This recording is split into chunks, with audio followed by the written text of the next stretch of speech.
Alright guys, after a long journey, मैं आपको बताना चाहता हूँ, आफ्टर अ लॉन्ग जर्नी ये वाला जो हमारा चैप्टर है म्यूचुअल फंड्स वाला, ये फिनिश हुआ गाइस। ये चैप्टर में मैंने आपको स्टार्टिंग में थियरी पार्ट बताया, देन स्टडी मटेरियल के हमने ऑलमोस्ट सारे सम्स कर लिए, और फिर हमने 2011 से लेकर जितनी आरटीपी, एमटीपी, पीवाईपी थी, प्लस सीएमए का स्टडी मटेरियल, प्लस सीएमए का आरटीपी, एमटीपी, पीवाईपी, ये सारा हमने फिनिश करा है गाइस।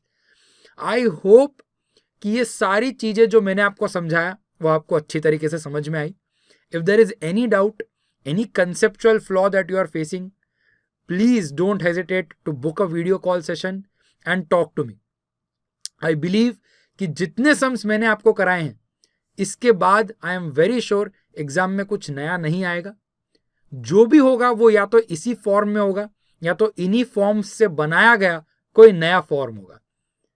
गाइज, एक और बात मैं आपसे बताना चाहता हूं कि दो पर्टिकुलर सम हैं जो मैंने यहां पर नहीं पढ़ाए हैं, और वो दो टाइप के सम कौन से हैं पता है? एक है सम्स जिसके अंदर शार्पे, जेनसन, ट्रेनियर इनके फॉर्मूलाज हैं, और एक है पोर्टफोलियो रीबैलेंसिंग का कंसेप्ट। ये दो कंसेप्ट एक्चुअली हैं पोर्टफोलियो के चैप्टर के अंदर, बट इनका कुछ इंपैक्ट, क्योंकि पोर्टफोलियो म्यूचुअल फंड्स भी होल्ड करते हैं, इसीलिए कुछ इंपैक्ट इनका म्यूचुअल फंड में भी आता है। तो यस, डेफिनेटली हमारे स्टडी मटेरियल में शायद दो समय जो मैंने छोड़ दिए, एक शार्पे, जेनियन, ट्रेंसर वाला होगा, या फिर ट्रेनियर वाला होगा, या फिर एक पोर्टफोलियो रीबैलेंसिंग वाला होगा। ये दो पार्ट हम अभी नहीं करेंगे, ये दो पार्ट हम पोर्टफोलियो का चैप्टर फिनिश करने के बाद करेंगे, क्योंकि शार्पे, जेनसन, ट्रेनियर इनकी जो फॉर्मूलाज है, इसका क्रक्स और इसका जो कंसेप्ट है ना, इसको समझने के लिए हमें पोर्टफोलियो चैप्टर अच्छे समझना पड़ेगा। और पोर्टफोलियो रीबैलेंसिंग, ये वाला कंसेप्ट भी पोर्टफोलियो चैप्टर में ज्यादा क्लियरली हमें समझ में आता है, और हम उसको फिर म्यूचुअल फंड के चैप्टर में अप्लाई कर पाएंगे। So with this guys, I hope you have enjoyed this journey. I have personally thoroughly enjoyed this journey guys. बहुत मजा आया इस टाइप के सम्स करने में। I can not wait live आने के लिए, ताकि हम म्यूचुअल फंड के और भी जितने सम्स हमारे पास हाथ में लगते हो वो सारे मिलके करें, साथ में मिलके प्रैक्टिस करें। प्लीज गाइज, मेरी आपसे एक ही रिक्वेस्ट है, इन लेक्चर्स को हमने अपने पूरे दिल से बनाया है, and at the end of the lectures हम भी थोड़े से सेल्फिश होके, हमारा दिल आपसे एक चीज जरूर मांगता है, and that is guys, please write a review. We need to know कि आपको हमारे लेक्चर्स कैसे लग रहे हैं।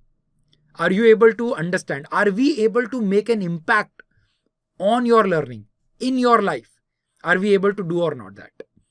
We have one aim guys, कि हमें इंडिया में टॉप एजुकेशन कंपनी बनना है। इंडिया में अगर एजुकेशन कंपनी का टॉप लिस्ट निकाले जाए तो हमारा नाम सबसे टॉप पे होना चाहिए, and for that we will do anything guys, and we need your support for that. आपके बिना वो चीज नहीं हो पाएगा guys. We need your feedbacks, we need your push, we need your motivation, and we need you to be proud of studying in an institute who has that aim, has that goal, and I'm sure one day will reach it to be the top educational institute in India, to be the ed tech company of India. With this guys, please share करिएगा ये अपने friends के साथ, और definitely guys इस video के नीचे एक अच्छा सा कमेंट लिख के हमें बताइएगा how you felt through out the journey, did you learn something new और नॉट। जो भी आपके मन में आ रहा है गाइज, प्लीज लिखिएगा। Thank you. I will see you in the next chapter.